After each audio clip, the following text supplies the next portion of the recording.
everyone, and welcome to Crime and Court. This is episode 103 of the Canton cover up series Commonwealth versus Karen Reed. And this episode is titled Dream Team Coming in Hot. We've got requests.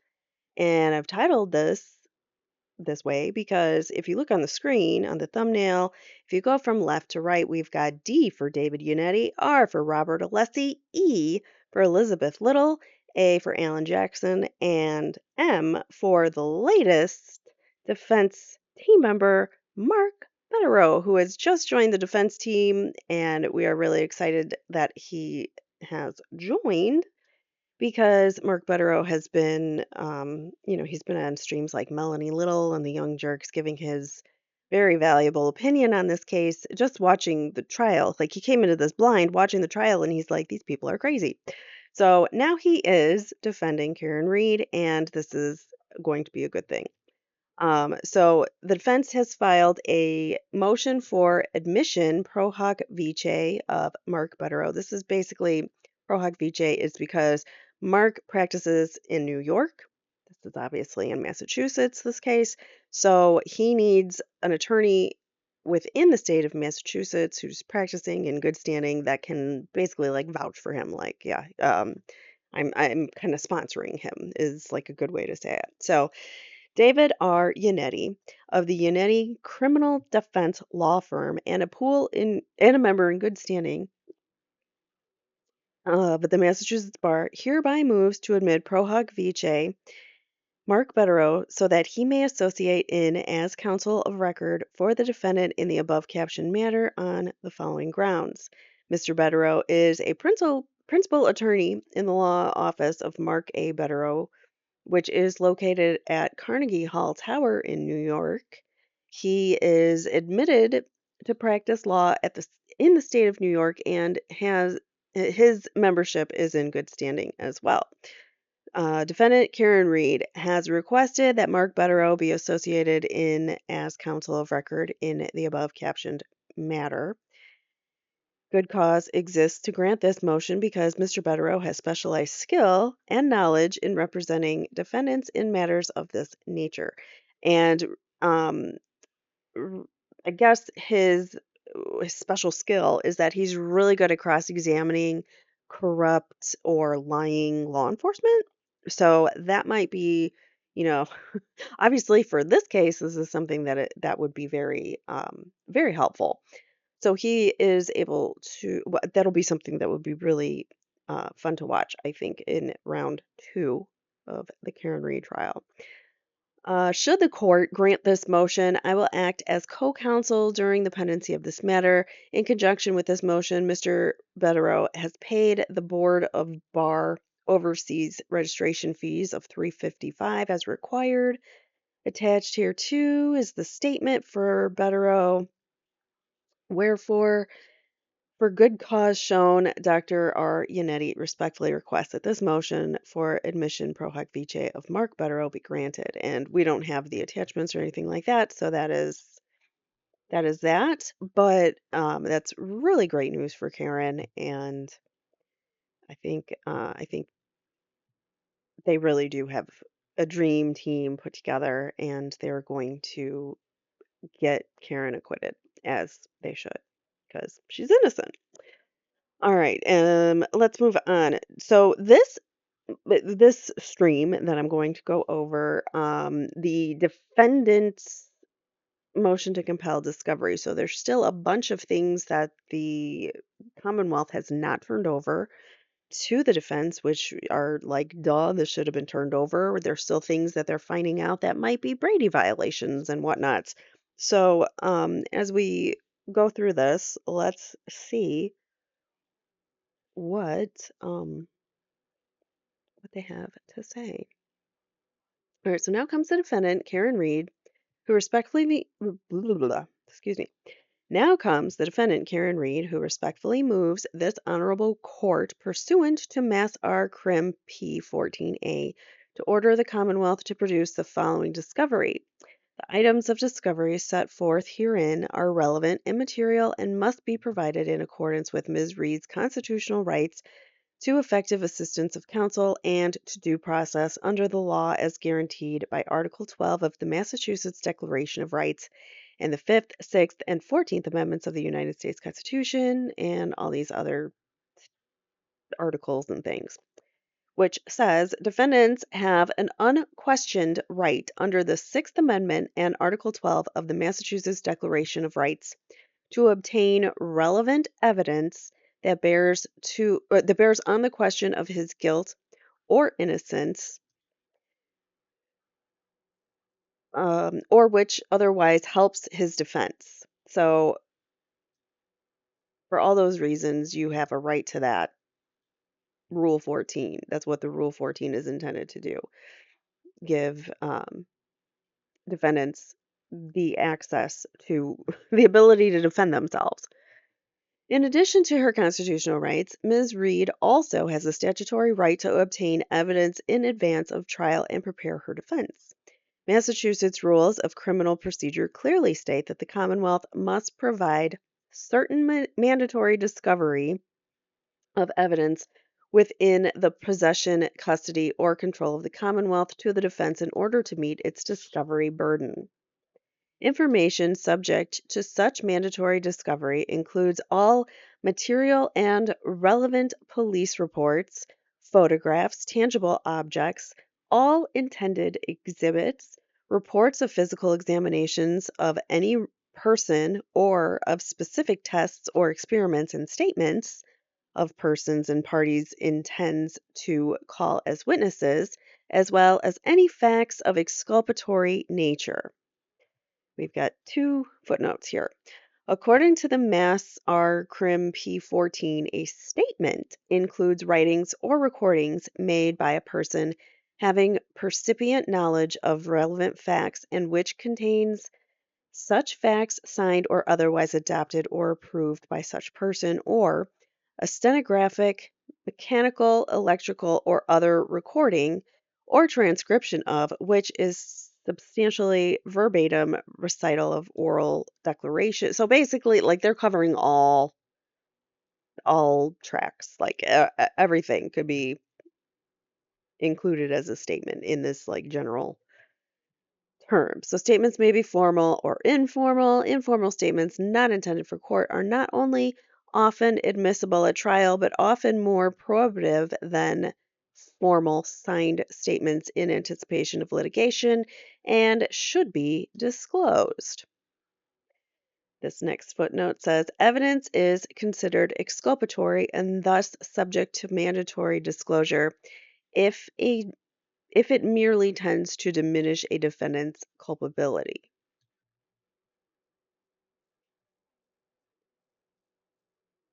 The rules also states that the defendant may move for discovery of any material and relevant evidence not required by the statute. Ms. Reed respectfully requests that this court order the Commonwealth to provide the requested discovery to which Ms. Reed is entitled under Rule 14, the Massachusetts Declaration of Rights, and the United States Constitution. So she shouldn't even have to ask for this, but she has the right to ask for it, and when she does, you guys got to provide it. Defense request number one. Like I said, the title of this was Dream Team Coming in Hot. We've got requests. Defense request number one. Request for all chain of custody logs, reports, evidence logs, and or other documentation regarding how the district attorney's office and or state police came into the possession of each distinct production of video surveillance footage from CPD that has been provided to the defense. Per defense counsel's November 8, 2024 email, Ms. Reed seeks discovery of all chain of custody logs, reports, evidence logs, and or other documentation regarding how the Norfolk County District Attorney's Office and or Massachusetts State Police came into the possession of each distinct production of the video surveillance footage from the Canton Police Department. We ain't effing around. They've been getting it in piecemeal, like they said in the hearing, and this is a problem and there's no chain of custody to it. So why? So we want the chain of custody, all the documentation from the Norfolk County DA's office and also MSP, Massachusetts State Police, which has been turned over to the defense in discovery. So the Sally Port video, the surveillance footage, like I said, it's been coming in pieces. We only got what we the reversed one we got in trial, which was obviously it was too late for them to be uh, turning this over to discovery because it was the first time the defense had ever seen it. So they have violated their discovery obligations in that. The information will provide defense counsel with relevant details about when, how, and from whom the Commonwealth obtained all. That's important. From whom the Commonwealth obtained all of the CPD surveillance footage, how it was logged into evidence, and what footage exactly the Commonwealth has in its possession and how it came to be. So, because they're still getting it in piecemeal, how do they know that they even have all of it? Are there still pieces that they haven't received? They need a log of it. They need to know. These details are relevant and necessary to contextualize the raw CPD surveillance video footage and to access whether that video footage was subject to tampering. Attorney Brennan indicated via email on November 25th, 2024, that he would request these records, but no records responsive to this request has been produced to date. No records have been produced to date. We're going to trial number 2. Not the first trial, trial number 2. They still haven't received discovery. Defense request number 2, an unredacted copy of MSP report number 26.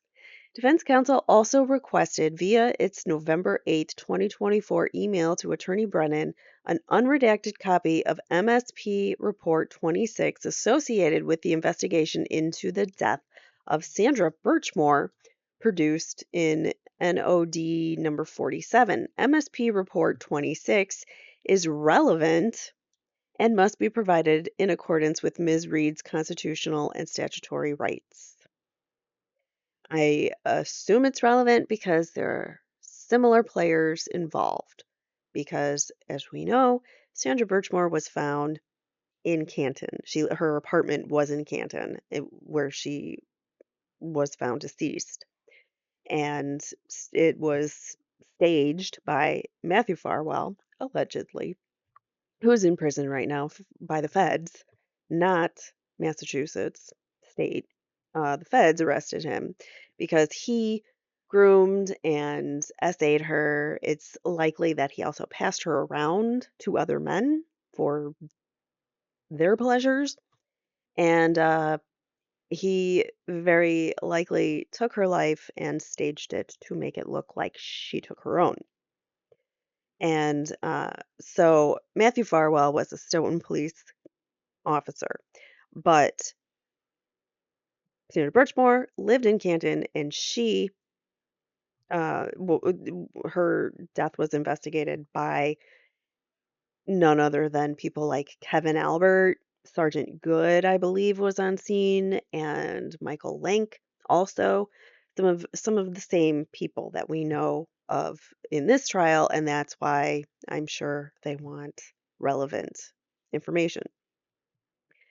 So, the investigation into the death of Sandra Birchmore has involved many of the material witnesses in Ms. Reed's case, including but not limited to Sergeant Michael Lank, Daniel Whitley, Trooper Mike Dunn, Trooper Zach Clark, Colleen Crawford, who is the woman she's the uh, forensics data person who was on scene when the defense sent their expert to Canton PD to get the Sally Port raw data, and it didn't exist. It wasn't available. And this Colleen acted like, who? What? I don't know. You were supposed to show up here? I have no idea about this, even though the office already arranged it through the attorneys. So, yeah.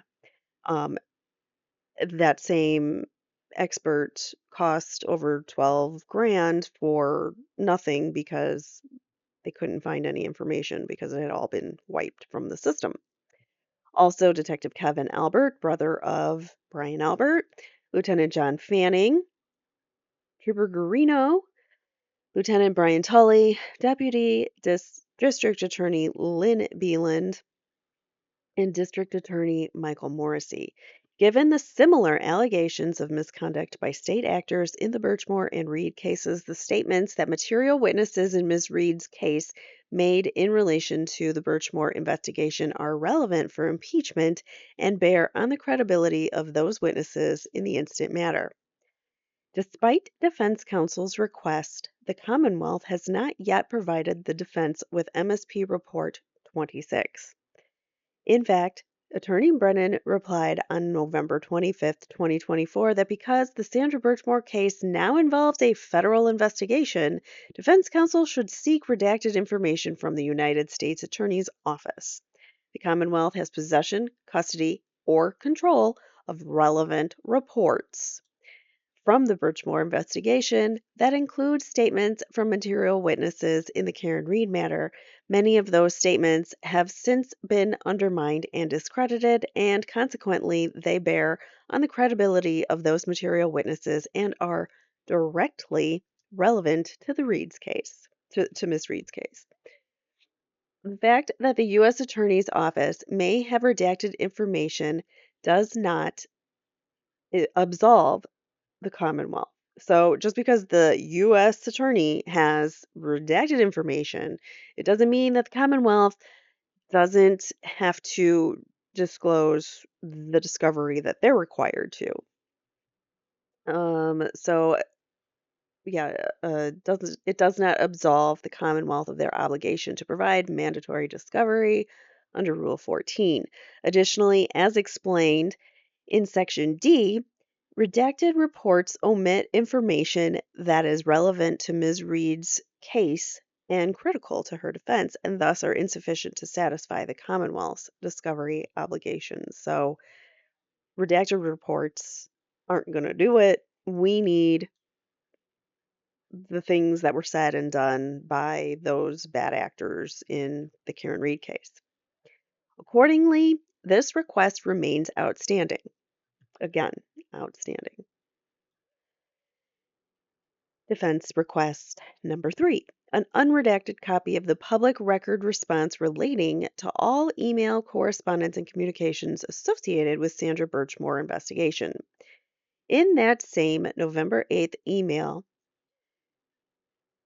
defense counsel requested an unredacted copy of the public record response relating to all email correspondence and communications associated with the investigation into Sandra Birchmore, produced in NOD 47. The Commonwealth has provided defense counsel with a copy of the response to a Public Records Act request concerning all email correspondence and communications associated with the investigation into Sandra Birchmore. However, the copy that the Commonwealth produced is the same redacted version made available to members of the public. So the defense counsel are allowed to see more than that, and the Commonwealth did not give them that copy. Critically, the interest of the public in obtaining and reviewing these communications is less substantial than that of the defense. The redacted version of the report omits information that is relevant to Ms. Reed's case and critical to her defense, and thus is insufficient to satisfy the Commonwealth's obligation under Massachusetts liberal discovery rules. As described above, Attorney Brennan indicated to the defense on November 25th, 2024, that if it wants these records, it should contact the U.S. Attorney's Office seeking redacted records. For the above-mentioned reasons, including the inadequacy of redacted records for defense purposes, the aforementioned relevance of these Birchmore records to Ms. Reed's case, and the legal obligation of the Commonwealth to provide such information when it is within its possession, custody, or control, That response is insufficient to satisfy the Commonwealth's discovery obligations. No records responsive to this request have been produced to date. Again, defense request number 4. An unredacted copy of all reports, communications, handwritten law enforcement notes, and or other documents from the Sandra Birchmore investigation concerning material law enforcement witnesses in this case. Also, on November 8th, 2024, Attorney Little requested, among other things, an unredacted copy of all reports, communications, handwritten law enforcement notes and or other documents from the investigation into the death of Sandra Birchmore which relate to and or reference material law enforcement witnesses in this case, which include but are not limited to Sergeant Michael Lank, Daniel Whitley, Trooper Mike Dunn, Trooper Zach Clark, Colleen Crawford, Detective Kevin Albert, Lieutenant John Fanning, Trooper Garino, Lieutenant Brian Tully, DDA Lynn Beeland, and DA Michael Morrissey. As with the defense request for MSP Report 26, given the similar allegations of misconduct by state actors in the Birchmore and Reed cases, the statements that material witnesses in Ms. Reed's case made in relation to the Birchmore investigation are relevant for impeachment and bear on credibility of those witnesses in the instant matter. In his November 25th, 2024 email, Attorney Brennan, or Breenan as we now know him as, diverged from his previous response that defense counsel should seek materials on the Birchmore case from the U.S. Attorney, stating instead that he was not in possession of these materials and referencing an ongoing Defense Rule 17 motion. That reply is not responsive to the defense's request. There is no ongoing Defense Rule 17 motion regarding unredacted reports, communications, handwritten law enforcement notes, and or other documents from the Sandra Birchmore investigation concerning material law enforcement witnesses in this case. Once again, proving that Attorney Hank Brennan doesn't seem to really be doesn't really seem to be knowing what he's doing, or it doesn't appear to be that he knows what he's doing because with everything so far he's had tremendous losses by Bev, by denying his motions and his pleadings because they're facially insufficient. They're just um he doesn't even provide affidavits to his motions and it's all just, oh, believe me bro, just trust me bro, and that's not how you're supposed to do the law. That's not how you practice. You're supposed to, follow certain protocol and things, and he's not quite doing that. So it's really an interesting strategy to just feign incompetence. I don't know, is that the goal here? Because it's showing. His incompetence is showing, whether that's the key goal that he's trying to make happen or not. It's happening. So there is no ongoing Defense Rule 17 motion, but Hank is arguing for the 17 rule motion or against it. For all those materials. Moreover, despite Attorney Brennan's assertion to the contrary, the Commonwealth is in constructive possession, care, and custody of these records. The reports, communications, handwritten law enforcement notes, and other documents sought concern material law enforcement witnesses in the Reed case. These witnesses are members of the prosecution team under Massachusetts law by virtue of their participation in investigating and evaluating the Reed case, and thus their reports and communications, notes, and other documents are in the constructive possession of the Commonwealth. They're not going to get out of this. They have to turn this stuff over.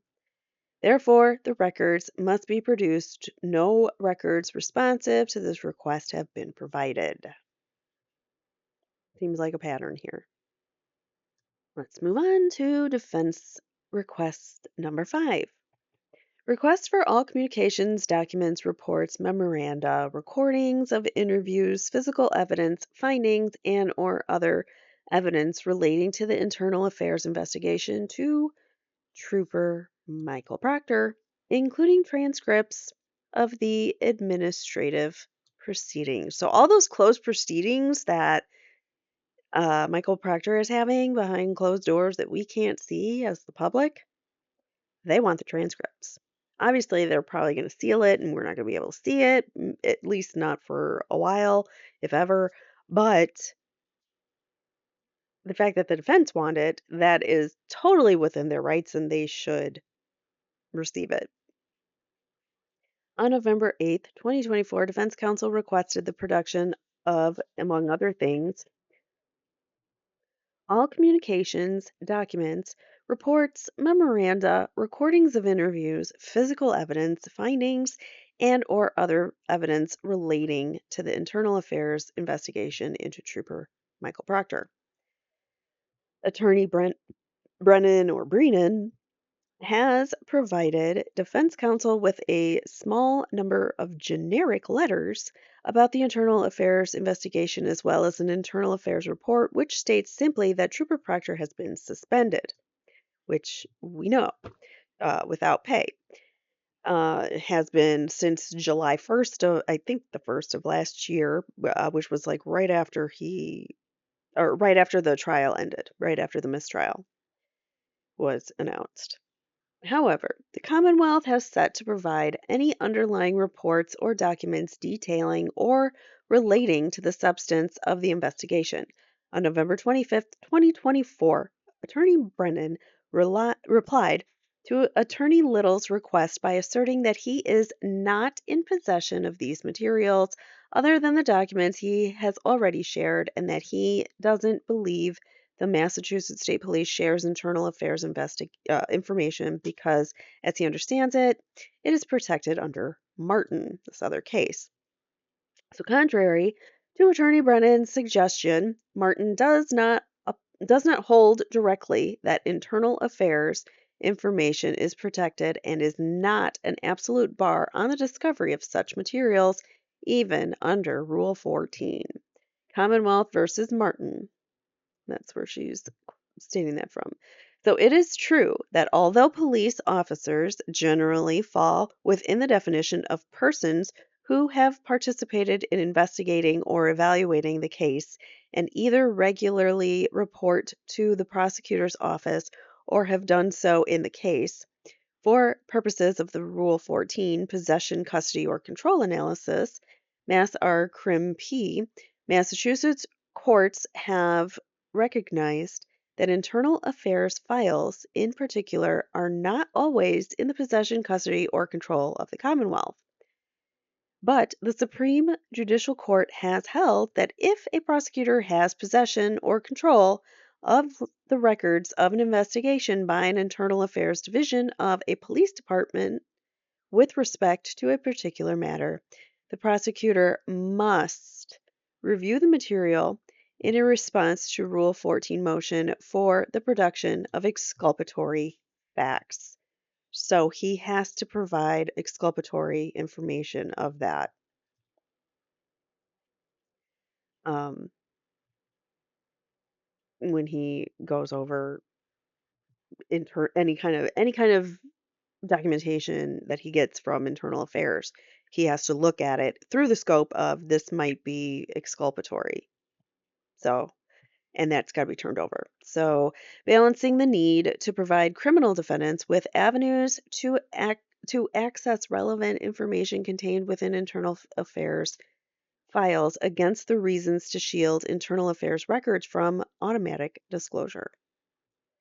Accordingly, the Commonwealth has a discovery obligation to provide any communication and documents that relate to the internal affairs investigation of Trooper Proctor. So, like any communications that they receive from MSP, anything in their possession, they need to turn that over. Like, how did they know that Trooper Proctor was under investigation? They had to have been notified somewhere.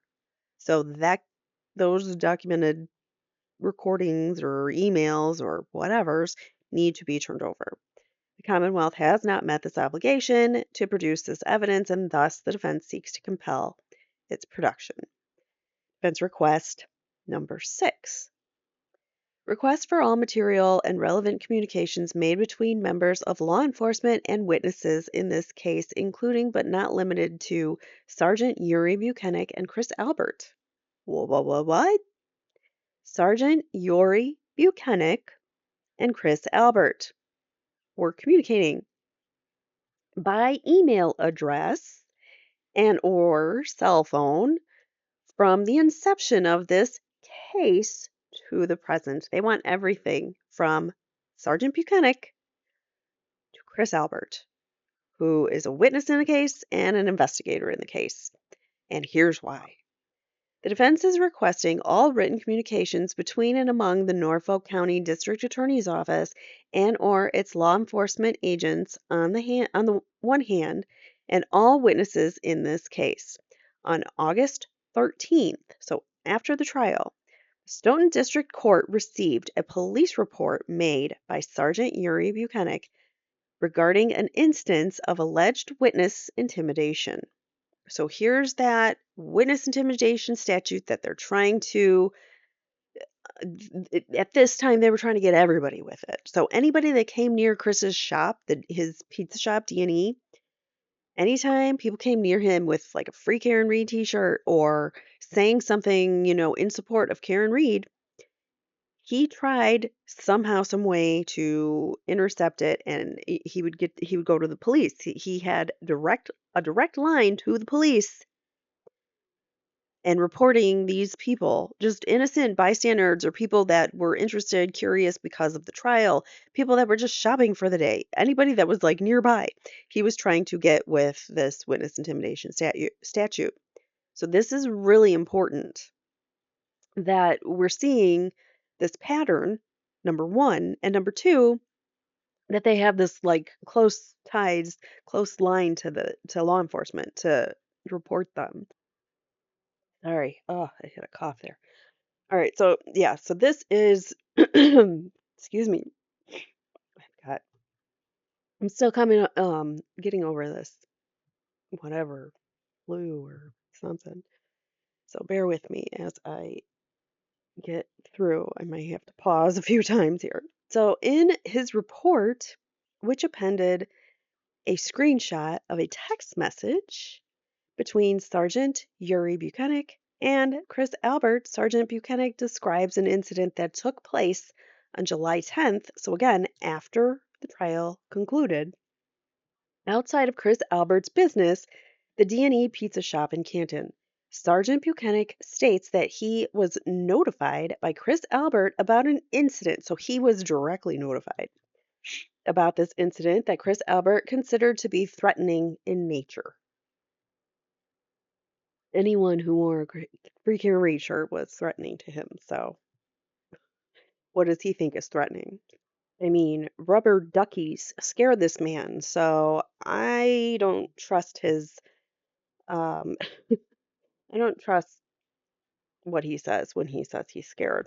All right, so Sergeant Buchanan noted that in the text message communications between himself and Chris Albert wrote, hold on, my dog's being loud.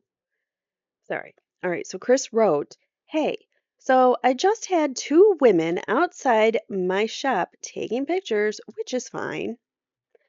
Then one woman lifted her hand and made a gun motion to her head. I watched and have on video."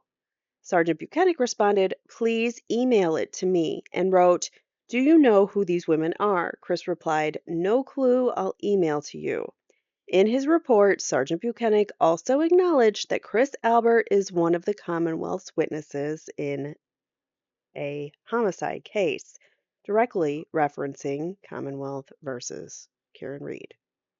The appended text message screenshot between Sergeant Buchanan and Chris Albert, which constitutes material and relevant evidence, and is a statement from a witness in this matter, is in the possession, custody, or control of the Commonwealth vis-a-vis Sergeant Buchanan and was improperly withheld from the defense. Sergeant Buchanan is an investigating officer who authored the police report detailing communications with Chris Albert, has been identified as a witness in the matter at hand, and is directly involved in the prosecution's preparation of this case. Accordingly, Sergeant Buchanan is an active member of the prosecution team under Massachusetts law, explaining that the prosecution team includes law enforcement personnel working directly on the case, and in his conduct, communications and possession of evidence are imputed to the Commonwealth for purposes of Rule 14 discovery, requiring prosecutors to disclose evidence held by law enforcement as part of the prosecution team. So it is pretty standard to look at law enforcement and the prosecution team as a team. Like they're together. They're the law enforcement hands over their information to the prosecution. The prosecution looks at it, reviews it, decides whether or not to prosecute, and then they're they're going off of law enforcement's notes and things and their investigation. So of course they're a team. Prosecution and law enforcement should be looked at as one and the same. I do, because they are, and sometimes they're both deceptive. All right, so the text messages from witness Chris Albert to Sergeant Buchanan constitute statements that must be disclosed.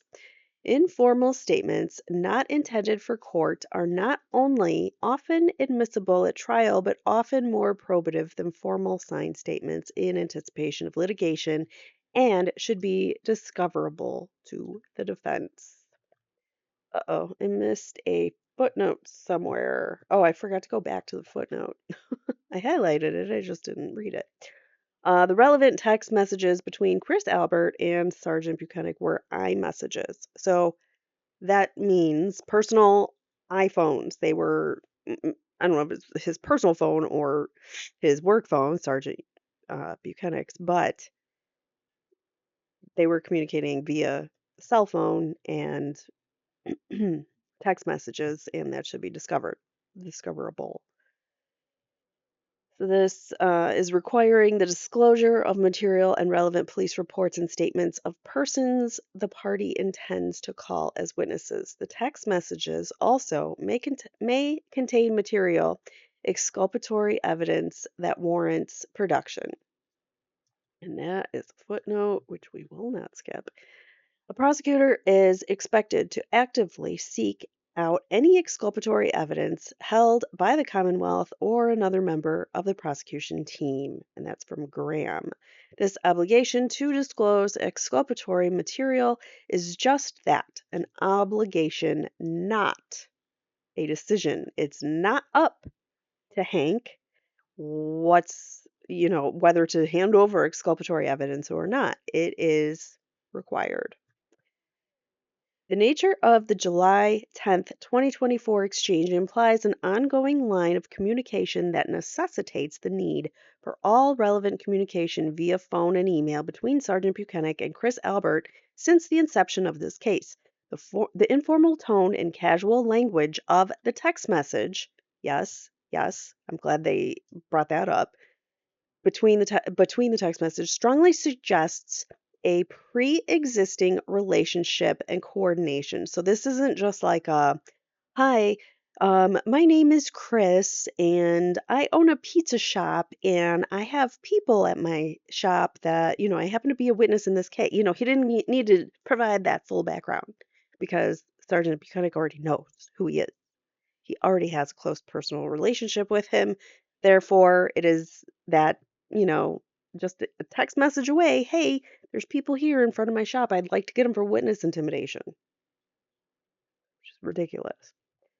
This inference is supported by Sergeant Buchanan's police report, in which he refers to being notified by Albert about the July 10th, 2024 incident and requests video evidence. So he's like, yeah, just send it to me. So obviously they have that close connection that they can just send each other things, videos.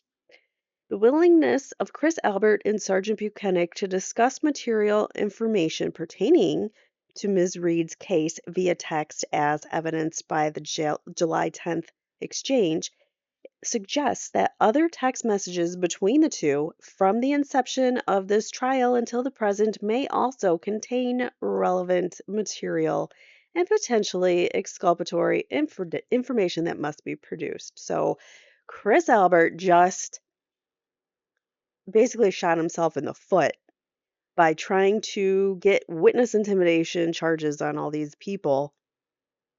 He just shot himself in the foot, opening himself up to a ton of discovery.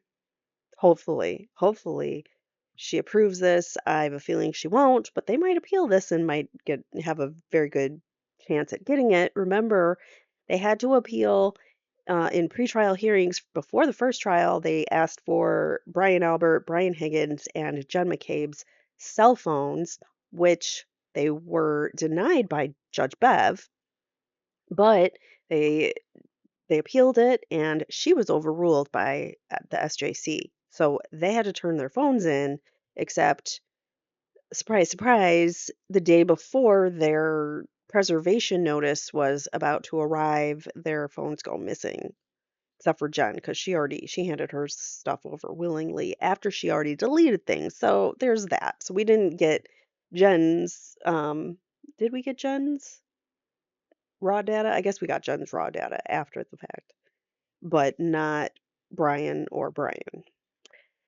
So the prosecution cannot avoid its discovery obligations by claiming that these communications are covered by the work product doctrine or were conducted on personal devices or outside of formal channels. This work product doctrine, as referenced in Mass RP Crim, or Mass R Crim P, sorry, I messed that up, exempts from exempts from discovery only those materials reflecting the legal research, opinions, theories, or conclusions of the adverse party of his attorney and legal staff. So only the research, opinions, and theories or conclusions. The doctrine exists to protect the mental processes and strategies of the prosecutor, not factual communications between law enforcement and witnesses.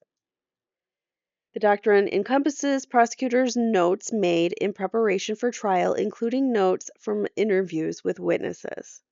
Proper preparation of a case demands that prosecutors assemble information, sift what they consider to be to sift what they consider to be relevant from the irrelevant, the relevant from the irrelevant facts, prepare their legal theories, and plan their strategy without undue and needless interference.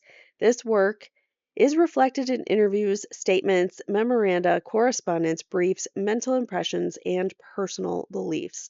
The text messages between Sergeant Buchanan and Chris Albert are factual in nature and do not contain any protected legal theory, strategies, or opinions. The communications appended to Sergeant Buchanan's police report consist of Chris Albert notifying Sergeant Buchanan of the incident, describing the actions of two women, and sharing video evidence. These exchanges are plainly factual and do not fall within the scope of the work product exception. And now the second footnote says whether Sergeant Buchanan used his personal or work cell phone email address to communicate with Chris Albert does not exempt the communications from disclosure. Massachusetts law clearly establishes that communications related to official business, even if conducted on personal devices or accounts, remain subject to public records laws and discovery. So, if Chris Albert has personal cell phone of Sergeant Yuri Buchanan and texts him on his personal cell phone, Yuri just, Chris just opened Yuri up to all sorts of discovery on his personal devices, which is glorious in my opinion, because Chris wanted to be a little whiny baby and claim that everyone was intimidating him when in reality no one was, and this is people just suspect you because your family's suspicious, and that requires I don't know what I was thinking on or where I was going with that, but you know what I mean.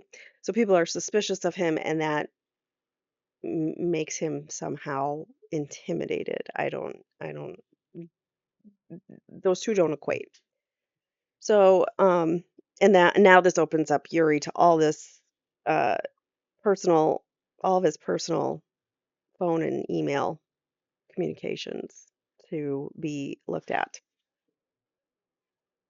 Recognizing that texts sent or received on personal devices by state employees are public records when related to official business. The text messages between Sergeant Buchanan and Chris Albert directly pertain to Sergeant Buchanan's official duties as an MSP officer investigating allegations of witness intimidation. These communications were included in Buchanan's police report, further confirming that relevance to the investigation and their status as official records. So, the inclusion of such material in a police report underscores its evidentiary value and negates any claim that it falls outside the Commonwealth's discovery obligations due to the work product exception. So, you can't claim it's some kind of work product exception. Um, or anything along those lines, or that it's his personal account or whatever, because none of that matters. Regardless of whether these communications are subject to mandatory discovery as statements under Mass R. Crim P. 14 or as containing facts of an exculpatory nature under Mass R. Crim P. 14, a different statute, prosecutors are obligated under Rule 14a2 to disclose any material and relevant evidence within their possession, custody, and control upon request. So, that argument falls flat because we're requesting it, so you gotta hand it over to us. Here, Ms. Reed expressly requests that all material and relevant communications between law enforcement and civilian witnesses is it, let me read that again. Here, Ms. Reed expressly requests that all material and relevant communications between law enforcement and civilian witnesses in this case, including Sergeant Yuri Buchanan and Chris Albert, made by email address and or cell phone from the inception of this case to the present be disclosed in full compliance with Rule 14 and constitutional obligations under Brady v. Maryland. We are now entering Brady zone. Adam Lally, you're Brady'd. You are Brady'd. This it looks like he made some Brady violations. And Brennan, perhaps too, because he's not turning it over either and hasn't been after they've been asking for it. So the defense request number 7 provide copies of all notes and correspondence regarding any testing conducted in this case, along with all research and materials relied upon by the Commonwealth's experts in completing their analyses, regardless of whether the witness will be testifying in the information to the information at trial. So regardless of whether they're going to be testifying to certain things, we still are required, or you still are required to hand over your materials, reports, research, opinions, whatever. Even if they're not going to testify to that information, they still need to hand it over. The defense is also seeking copies of any and all testing conducted by experts in this case, along with any research and materials relied upon by the Commonwealth's experts in completing their analysis, regardless of whether the witnesses will be testifying to the information at trial. So, like, for instance, Trooper Paul is not going to be testifying at this trial, likely, at least not for the Commonwealth. But all that he had, all of that still needs to be turned over if there's anything pending. Let's just say I'm using him as an example. If there were anything pending still from his investigation, his uh, testing that he conducted, if there was anything that had not been turned over, they would still need to turn it over, even if he's not testifying for the Commonwealth, if that makes sense. So, on another note, let's say they hired a completely separate expert. The expert got to a conclusion that the Commonwealth didn't want. Let's say they came to the conclusion that the 2:27 a.m. search did happen, and maybe the Commonwealth isn't going to use that expert.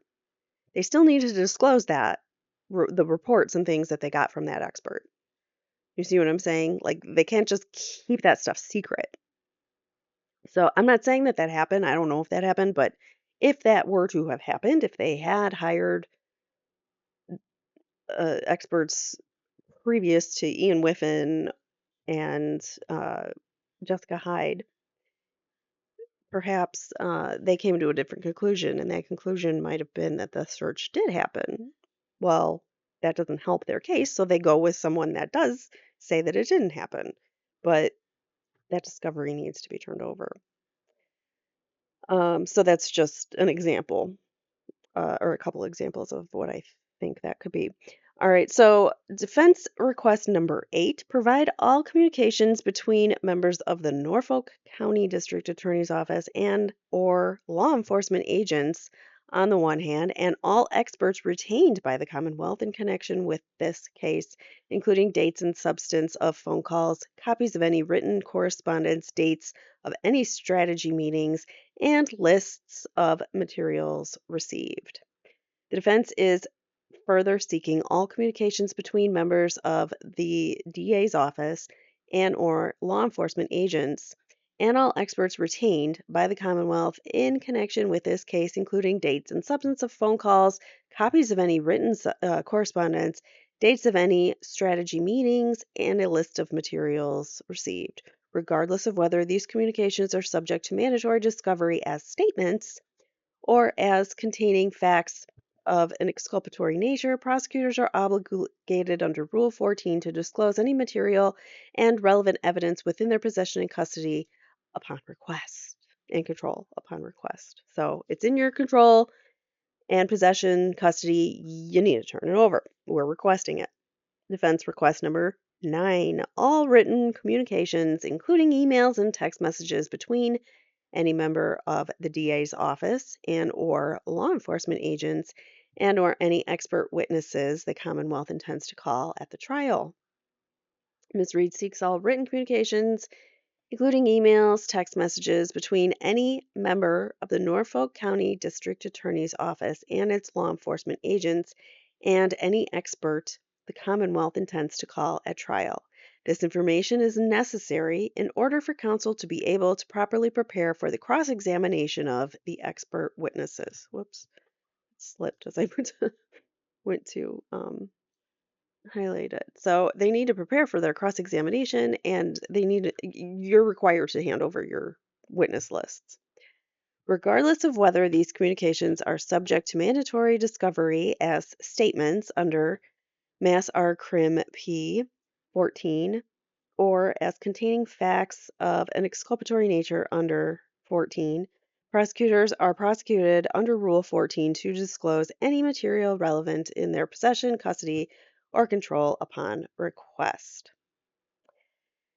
Finally, defense request number 10, a legible copy of the NDAO 2390-2395, whatever that is. The Commonwealth produced a series of text messages in Norfolk DA or NDAO, whatever that is, NDAO, found at BP, whatever, that's a marker indication, which is completely ineligible.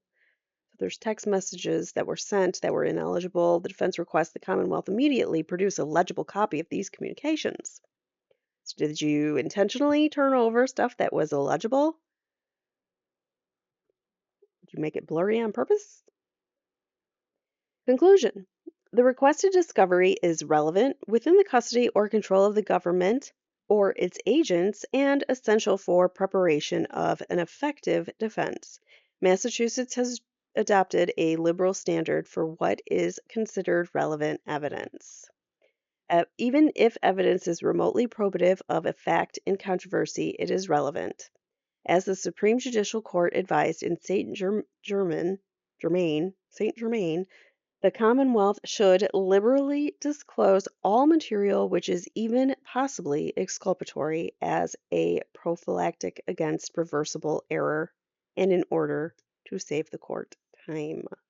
So just do it, is what this court says. Production of the requested evidence will not produce unfair or substantial inconvenience to the Commonwealth as these materials are within its actual and constructive custody or control. Denial of such discovery would violate Ms. Reed's constitutional rights to effective assistance of counsel and to due process under the law. So you're violating her rights by keeping any of these things from her. For these above reasons, they are asking the judge to grant a motion to compel. This is signed by Alan Jackson and Elizabeth Little and David Unetti and uh, Robert Alessi. This was before Mark had been added to the team, but there you have it. That is the motion to compel. I know they've objected to it. It was shown on the docket on Friday. There were a bunch of things from Hank Brennan on the docket, but I didn't see his filing actually come forward yet. But I will read through that when I get a chance, or when I get to when it comes forward, and when we get to that.